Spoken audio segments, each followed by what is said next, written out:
मनीष और रिया दोनों की हाल ही में शादी हुई थी, जिसके बाद मनीष के पिता यशपाल ने उन दोनों को एक घर गिफ्ट कर दिया, जो दिखने में काफी सुंदर था, लेकिन असल में उतना ही खौफनाक। जब रिया और मनीष दोनों उस घर में शिफ्ट हो जाते हैं, तब उनके साथ अचानक से भूतिया और खौफनाक घटनाएं घटने लगती है, जिससे वो दोनों काफी डर जाते हैं।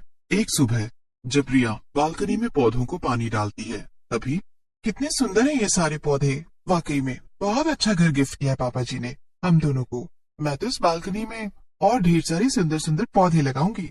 वो सब कर लेना, लेकिन उससे पहले मुझे मेरी चाय तो दे दो बीवी साहिबा। कब से चाय का वेट कर रहा हूँ। हाँ हाँ, ला रही हूँ। अब चाय को ठीक से उबलने नहीं दूं क्या?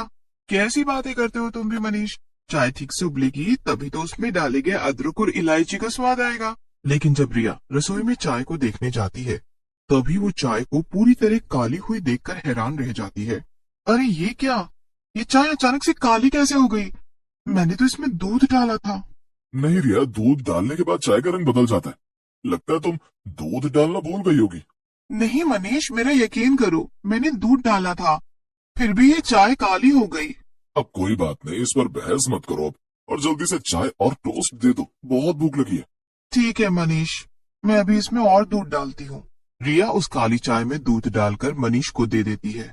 मनीष के आने के बाद जब वो दोपहर को थोड़ी देर के लिए सो जाती है, तभी अचानक से वहाँ कुछ लोगों की डरावनी हंसी की आवाजें आने लगती हैं, और उन आवाजों से रिया उठ जाती है। ये आवाजें, ये अजीब और स्कैरी आवाजें कहाँ से आ रही हैं? क्या हो रहा है बाहर?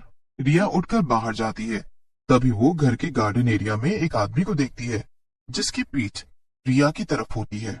कौन कौन है वहाँ? अरे जवाब दो, मैंने पूछा कौन है वहाँ?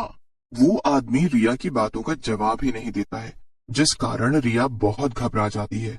उनका घर एकदम सुनसान इलाके में होता है, इसीलिए आस पड़ोस में कोई भी नहीं होता। रिया हिम्मत जुटाते हुए उस आदमी की तरफ बढ़ती है, और जब वो उसके आगे जाती है, तब वो देखती है कि उस आदमी का चेहरा ही नहीं है। ये खौफनाक दृश्य देख रिया का कलेजा कांप उठता है। रिया अपने कमरे में दौड़ती है, और तभी अचानक से वहाँ पर मनीष आ जाता है। रिया, क्या हुआ तुम्हें रिया?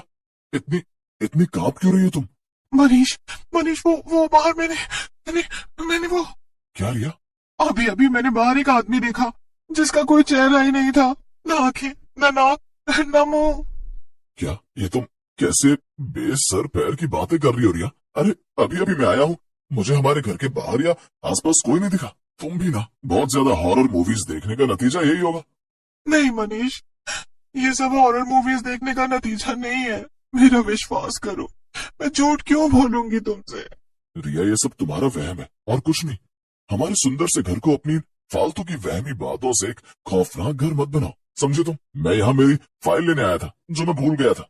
अभी से लेकर जा रहा हूँ, अपना ख्याल रखना। लेकिन मनीष चला जाता है, और रिया अपने कमरे में ही बैठी रहती है। 2 से 3 दिनों तक उसे बहुत डर लगता है, लेकिन बाद में हिम्मत जुटाकर वो अपने काम को करने लगती है। एक दिन, अरे ये बालकनी में मैं रोज पानी डालती हूँ, फिर भी ये फूल रोज मुरझा क्यों जाते हैं?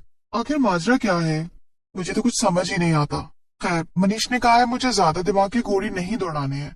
अगर मैं ज्यादा सोचने लगी तो फिर कोई पखेड़ा खड़ा कर दूंगी। फूलों के मुरझाने की बात को रिया यूं ही इग्नोर कर देती है। फिर एक दिन रिया और मनीष एक काम वाली बाई को काम पर रखते हैं, जो उनके सारे काम संभालने लगती है। उसका नाम उषा होता है। उषा, चलो काम से ब्रेक ले लो, मैंने पकौड़े बनाए हैं, अब हम पकौड़े खाएंगे। लेकिन मैम साहब, मैं कैसे? अरे मैं कैसे का क्या मतलब? तुम यहाँ की काम वाली नहीं हो, तुम हमारे घर की एक सदस्य जैसी ही हो, इसलिए अब रोजाना तुम यहाँ पर हमारे साथ ही खाना खाया करोगी, समझी तुम? ठीक है मैम साहब। मैम साहब, आप और साहब बहुत अच्छे हैं। तुम भी तो बहुत अच्छी हो उषा, बहुत मेहनती और ईमानदार हो। एक दिन सफाई करते समय अचानक से उषा को स्टोर रूम के कमरे की अलमारी में एक स्केलेटन लटका हुआ दिखता है, और वो उसे देखकर बहुत ज्यादा घबरा जाती है। अरे ये क्या, यहाँ पर ये कंकाल कैसे? मैम साहब, अरे मैम साहब। अरे क्या हुआ उषा? मैम साहब, अंदर के कमरे में कंकाल है। क्या? हाँ साहब, मैंने अभी अपनी आंखों से देखा है। जब मनीष और रिया उस कमरे में जाते हैं, तभी वो अलमारी ही वहाँ से गायब हो चुकी थी। ये देख तीनों डर जाते हैं। ये क्या, अभी तो वो अलमारी यहीं पर थी। ऐसे कैसे अचानक से वो गायब हो गई? मेरा विश्वास कीजिए साहब, मेम साहब। म, म, म, हाँ उषा, हाँ, मैं तुम्हारी बात पर विश्वास कर सकती हूँ। मैं जानती हूँ क्योंकि कुछ दिनों पहले मेरे साथ भी ऐसा ही कुछ अजीब और भयानक सा हादसा हुआ था। अरे चुप रहो तुम दोनों। रिया, रिया मैंने तुमसे कहा था ना कि ये सब फालतू की बातें मत सोचा करो। तुम दोनों को बस वहम हो रहा है और कुछ नहीं। अरे ये सब सोचना बंद करो और थोड़ा काम पर भी ध्यान दे दो उषा। मनीष उन दोनों की बात पर विश्वास करने को तैयार ही नहीं था। रिया मैम साहब, आप तो मेरे कहने पर विश्वास कर रही हो ना? मानो या ना मानो, लेकिन इस घर में कुछ है, कुछ खौफनाक है। हाँ उषा, अब मुझे भी धीरे धीरे यही लग रहा है। समझ ही नहीं आ रहा क्या हो रहा है घर में। रिया मैम साहब, मैं एक बाबा को जानती हूँ। हम दोनों वहां पर जाएंगे और उनसे बात करेंगे। हाँ उषा, सही कहा तुमने। हम दोनों बाबा के पास ही जाएंगे और अब बाबा ही हमारी मदद कर पाएंगे। रिया और उषा दोनों बाबा के पास जाने वाले होते हैं, लेकिन अगली सुबह उषा घर पर आती ही नहीं है और ना ही रिया का फोन उठाती है। अचानक से उषा के गायब होने पर रिया बहुत घबरा जाती है। मनीष, कहाँ गई होगी उषा? फोन उठा रही है, नहीं आई वो। शायद कोई इमरजेंसी आई होगी, इसलिए वो तुमसे कांटेक्ट नहीं कर पा रही होगी और बिजी हो गई होगी। जाने दो, तुम इतना मत सोचो। हाँ मनीष, यू आर राइट। लेकिन ऐसे ही 10 दिन बीत जाते हैं और अभी तक उषा का कोई पता नहीं था। ये सब क्या हो रहा है? उषा मुझे बाबा के पास ले जाने वाली थी और उस दिन के बाद से वो खुद ही गायब हो गई।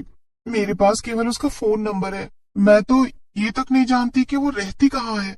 अच्छा, तो तुम उस काम वाली उषा के साथ किसी बाबा के पास जाने वाली थी? वाह वाह, क्या बात है। रिया मुझसे पूछे अब तुम ये सब कारनामे करने लगी हो? ग्रेट। नहीं मनीष, ऐसी बात नहीं है।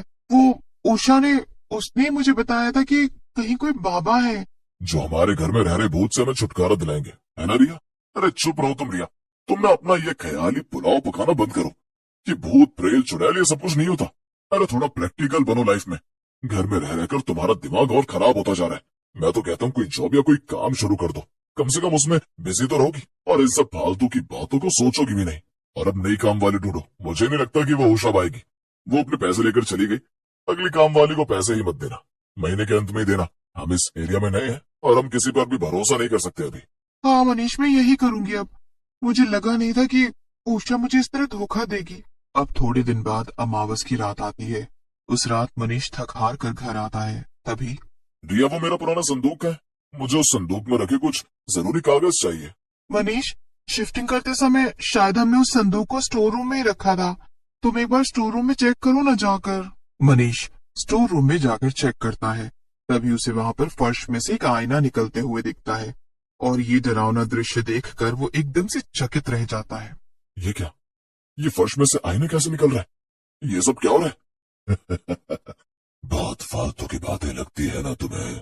भूत प्रेत चुड़ैल ये सब नहीं होते हैं, ऐसा तुम्हें लगता है। लेकिन ये तुम्हारी गलत फहमी है, क्योंकि हम तो सच में होते हैं।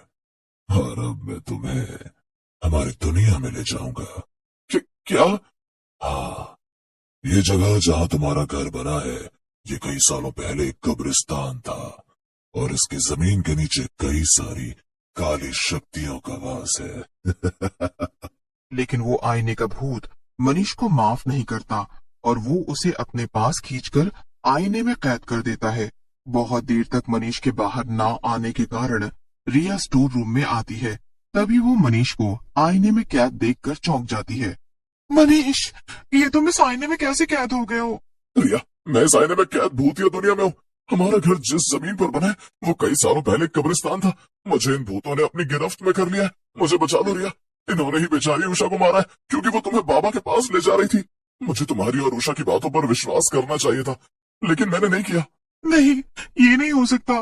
मैं तुम्हें बचा कर रहूंगी मनीष। तुम चिंता मत करो।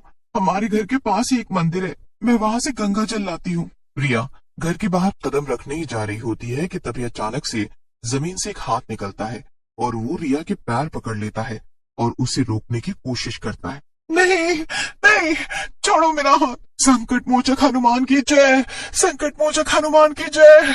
हनुमान जी का नाम लेने से ही वो हाथ जल जाता है और रिया सही समय पर गंगा जल लाकर घर के चारों तरफ छिड़कती है, जिसके बाद उस घर को जकड़ी हुई सारी काली शक्तियां भस्म हो जाती है और मनीष भी उस भूत या आईने से बाहर निकल आता है, जिसके बाद वो दोनों उस घर को छोड़कर कहीं और शिफ्ट हो जाते हैं।